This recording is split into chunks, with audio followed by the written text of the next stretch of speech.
హైదరాబాద్ లో నకిలీ జర్దాల తయారీ ముఠా గుట్టురట్టు చేశారు పోలీసులు. చాలా కాలంగా గుట్టుచప్పుడు కాకుండా బ్రాండెడ్ ప్యాకింగ్లతో నకిలీ గుట్కాలు తయారు చేసి అమ్ముతున్నట్లు రెడ్ హ్యాండెడ్ గా పట్టుకున్నారు.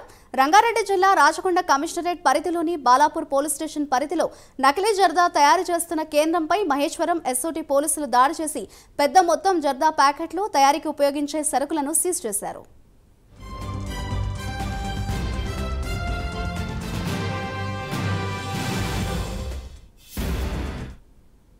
చార్మినార్ ప్రాంతంలో నివాసం ఉంటున్న 45 ఏళ్ల సయ్యద్ ఇర్ఫాన్ అనే వ్యక్తి కొన్ని రోజులుగా స్థానిక పోలీస్ స్టేషన్ పరిధిలో ఉమర్ బర్దా తయారీ కేంద్రాన్ని నడిపిస్తున్నట్లు గుర్తించారు.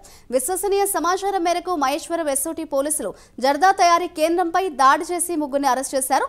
వారి వద్ద నుంచి 18 కిలోల ఎర్ర జర్దా పొడి, 1 కేజీ పుదీనా, 2 కిలోల హిమామ్ ద్రవం, 4 లీటర్ల రోజు నీళ్లు, 46,560 జర్దా సాలెట్లు, అలాగే 2 గోల్డ్ సాచెట్ రోలర్లు, 4 గోల్డ్ ఖాళీ పెట్టెలు, మ్యానుఫ్యాక్చరింగ్ యూనిట్తో పాటు 1 వేయింగ్ మిషన్, 2 ప్యాకింగ్ మిషన్లు, 2 కిలోల ప్లాస్టిక్ కవర్లు, 3 సెల్ ఫోన్లను స్వాధీనం చేసుకున్నారు.